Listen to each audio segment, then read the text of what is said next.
Now, from Fayetteville, high on the hill, this is the Pig Trail.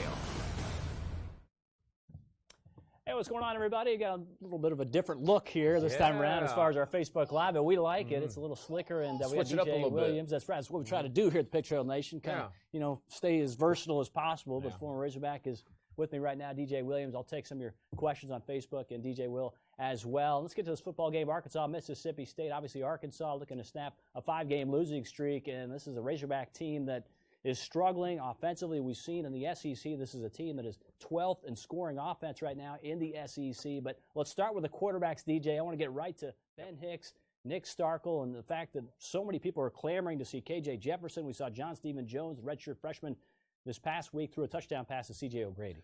Yeah, a lot of questions, and I wish I had the answers for you, and I really don't. Obviously I'm assuming without knowing that things would lean towards Hicks from what I've heard so far. But just interesting once again from, the practices of who's taking the reps here or there. And I just feel like one thing that Coach Morris does preach on a lot is just consistency. And we can even be consistent of who we want to start at quarterback. So once again, did the shoulder really prevent Hicks from, being a part of that that Alabama game? I guess we have to take Coach Morris for his word on that, but it was good seeing John Stephen Jones get in there and actually show what this offense could be if the quarterback decides to pull the football and run. I don't think I've seen Starkel do it. Maybe he has, and Ben Hicks may do it just by design, but you need a quarterback that can actually read that defensive end, Drew, to make that decision if he's collapsing to tackle the running back to not hand it off but pull it. That way, if you do have a quarterback that can do that consistently, now you're playing pretty much 11 against 10 because you're taking that one defender out of the equation. Good point, so that teams have been honed on it so far. They were almost caught off guard that John Stephen Jones even attempted to pull the ball. They're like, whoa, what's happening? I think that was that surge of offense we started to see, but I think they figured it out pretty quickly as well. But, we just need that aspect from whoever the starter is. These numbers right here kind of blow you away. The turnovers from each team. Mississippi State has committed 18 this season. That is leading the SEC.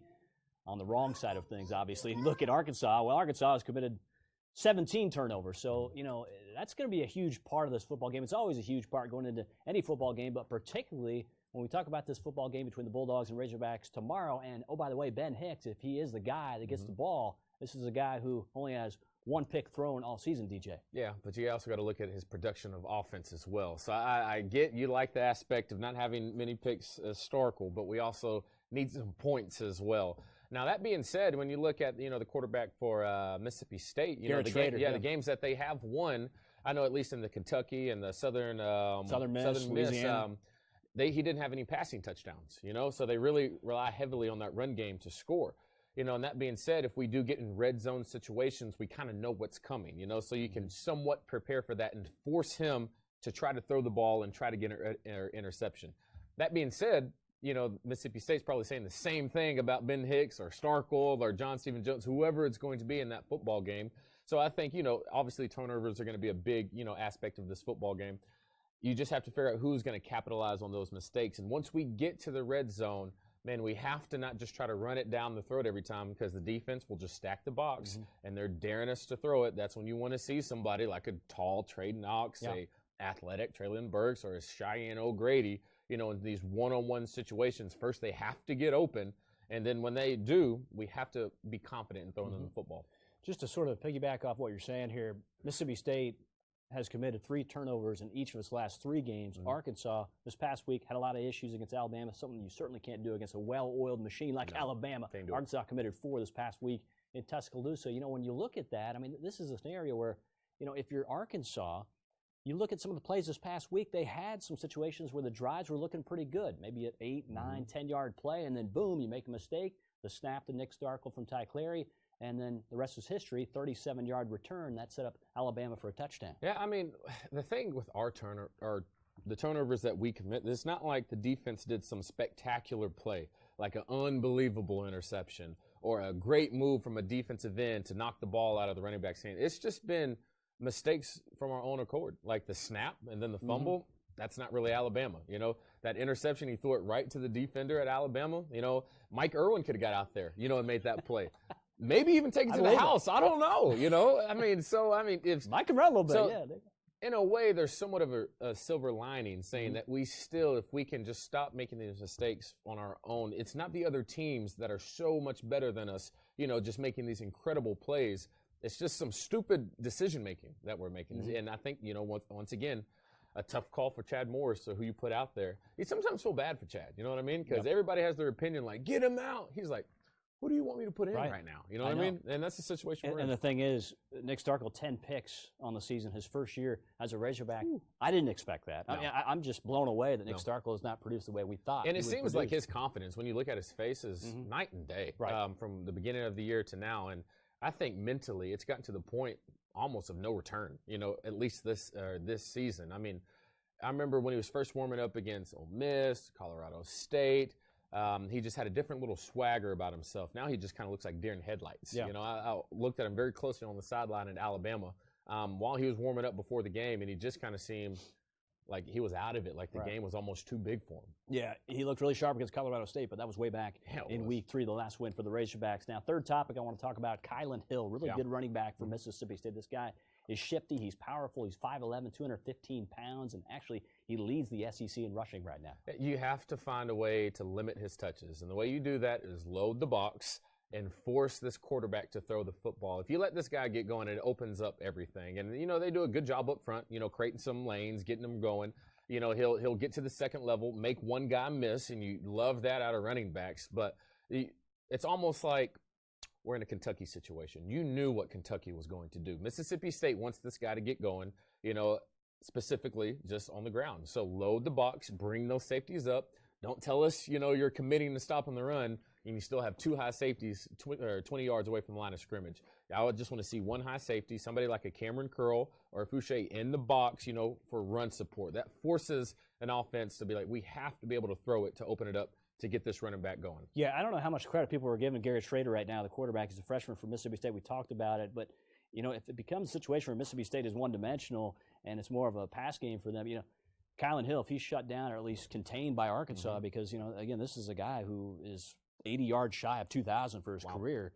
Really good running back, as I mentioned, but Garrett Schrader, you know, he can surprise some people. We'll see what happens coming up tomorrow. I'll take some of your questions here in just a bit, but something I also want to get to is the fact that this Arkansas defense, Joe Fouché this past week led the defense, 13 tackles. So you mentioned those safeties, you know, guys like Cam Curl, Joe Fouché, those guys really stepping up. Going to be huge in this game coming up tomorrow. Yeah, he had a lot of tackles because they were on the field a very long time. Yeah, you know what I mean? True. It's almost impossible to not rack up stats with a game like that. But one thing I did like is, you know, his aggressiveness, you know, when these big, you know, highly touted running backs are coming down the hole and he's meeting them, you know what I mean, or meeting his receivers, and he's not getting punked or anything like that. I think that's a big key that we're missing on the defensive side of the ball, is just having that, like, inner dog inside of us, you know. But, like, still, Drew, I mean, it's going to start with putting these guys in the situation to be successful. And hopefully Chavis does understand what Mississippi State does want to do. And I want to see Fouché not 15 yards for the line of scrimmage. I need to see him creeped up in that box. I need him to be on run support ASAP. Yeah. I need the defensive line to be slanting to make it even more difficult for the offensive linemen to get these blocks. I mean, there's a lot you can do to shut down these running teams. And if we just do that base 4 down linemen, you know, maybe bring 1 linebacker, it's going to be a long day for the Razorbacks on the defensive side of the ball. Some more video right here of the quarterbacks. And, you know, when you look at it, Brent Treadaway, one of the viewers for us here, is chiming in, and he wants to know what's up with the O-line for Arkansas. Well, again, it's been decimated by injuries this season, and we knew the scholarship numbers were better up front for Arkansas this season, but it just has not panned out up front for Chad Morris's program. When you look at the left side in particular, Colton Jackson has decided to step away from football. We all know he's been injury prone, concussions. His back obviously really, really banged up. But then you look at Austin Capps. This guy's had a concussion. He's just really been injured for much of the season, and a very strong guy. You know, he's actually maybe in the running for strongest guy on the offensive side of the football for Arkansas overall, when you just get in the weight room and see what this guy can produce numbers-wise. But what about collectively the offensive line and why it cannot protect consistently for 4 quarters? One, we're just not that good. You know, I mean, I think sometimes we forget it. You know, you want these guys to get out there and be like, block, you know. They're just not that talented. You know, how do you make up for that? That's when coaching is a must. You know what I mean? So for a team that physically is, you know, I guess behind the 8 ball with most of the opponents that we come against, you need to make sure they are sharp mentally. And that means no pre-snap penalties. That's making sure you know who to block, understanding blitzes before they even happen. And they just don't have that aspect either. So and that is coaching. So when you have, the lack of coaching that's paired up with not having very talented guys, it's just a recipe for disaster. I've seen some coaches, make do with not a lot. You know what I mean? And it just seems like these coaches right now, they need the horses to get this offense going. That's why recruiting has been so well for them. They understand that. But I would still like them to understand there's been too many times, Drew, that I've seen the offensive linemen point guys out and they're pointing to the wrong person. And that just messes up the whole protection because they are a unit. And when one guy is locked on, their specific assignment, everyone else, their assignment is based off this one guy. So if one guy messes up, that's when you see these guys running through the line of scrimmage completely untouched, is because there's just some mental breakdown. The only way to fix that is in the film room. And so you have to say that's coaching, Now, I wish we had guys that could line up one-on-one, not worry about doing some fancy blocking scheme and just put a man in the ground. This is the SEC. That's hard to do each and every week. But I don't think we have one guy that we feel comfortable in just a one-on-one situation. Yeah. And that's hard to overcome. Yeah, just winning those individual battles. Yeah. But, when you look at this run game for Arkansas in the power spread, the run game, I think we kind of forget that. When Chad Morris was hired in 2017, he talked about explosion, being a very explosive offense. Talking about that plane ride? You saw the soundbite. He's like, we're going to be one of the most explosive offenses in the country. We've yet to see it, far from it. And the point is, a big part of his offense is the run game. Yeah. A lot of people just see, what they did at SMU. They had some fabulous receivers there. They had Cortland Sutton, obviously, to name one. But when he gets to Arkansas, he's trying to reiterate time and again how much the run game is a major factor in the Arkansas offense. And Rakeem Boyd is one of the best out there in the SEC, and yet he's having to take so many shots, and he's got that banged-up shoulder, and you're trying to get into the depth of the running back group, but you really haven't had an opportunity to do much of that based on what you have to protect up front. Monte Spivey is a freshman they'd like to work in at some point, but again, just a lot of factors involved there. Yeah, and it's been very impressive what Rakeem has been able to do. The numbers speak for themselves, but they should be so much more. I wish they had stats for every time he's had to make a defensive lineman miss in the backfield, when the offensive lineman completely, blows their assignment. He's breaking these tackles. He's falling forward. He's getting these, extra 2 yards a carry where it should have been like a 6-yard loss, So there's a lot of stats for him that are kind of hard to keep track of, but he's just been very impressive. But once again, what's going to help this dynamic running game is the ability of having a quarterback that's going to pull the ball in this option read type run style that they're trying to attempt. And just when Starkel hands it off every time, Hicks hands it off every time, these defensive ends that they're supposed to be holding with this little option read, they just don't respect it at all and make it impossible to run the football. That's why, once again, we saw John Stephen Jones come in and move the offense because he was doing something that this offensive play calling is designed for that we just haven't gotten from Hicks or Starkel at all. All right, let's wrap it up because Jonathan Parker has a question. He wants to know if we don't see KJ Jefferson tomorrow, and obviously he can still redshirt if he plays in the next 4 games, which are the last 4 games of the regular season. It's such a storyline that I got to put it out there to close this Facebook Live. And that is KJ Jefferson being a man out of Mississippi who is a 4-star, and a lot of people just love the fact that this guy can be such a dual threat for Arkansas. But is there any excuse if he doesn't play tomorrow for him not to play in one of the remaining 3 games of the regular season? Hey, you should have saw Alyssa's face when you said that. She's had her She's opinion. right over there. She's had her opinion about these, the red shirt and all that good stuff. There is a world, Drew, where if we don't win tomorrow, everyone's going to be like, he has to play now. We can't go to a bowl game. There's nothing to lose. On the flip side of that, Chad Morris is still, I feel like, coaching for his job.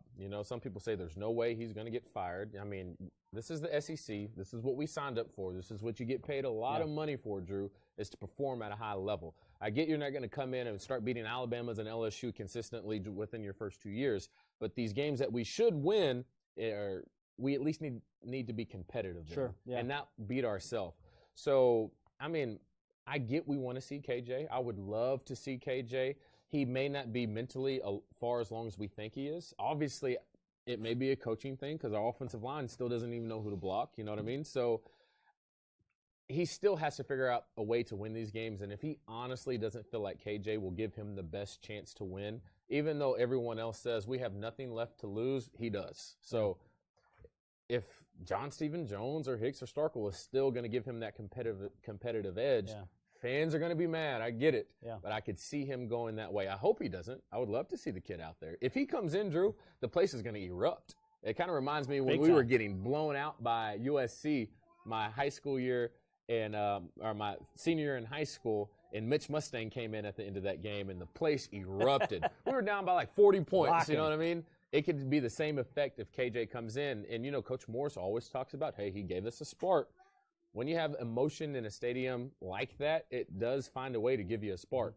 Mitch came in, his first drive, Damian Williams down the right sideline, worked his way all the way down there for a touchdown, and it was great. Now, the next series, he threw a pick, but, it is what it is. So it'd be really cool to see KJ Jefferson. It gives you life. It does give you a little life, a little bit of hope. Just to follow up as we finish, I do want to ask, because obviously you see the kickoff time there, 3 o'clock tomorrow from Razorback Stadium, 2-6 Arkansas, 3-5 Miss State. But one more thing on KJ, because I've heard this in press conferences a lot this year. Yeah. His mechanics. And here's the thing.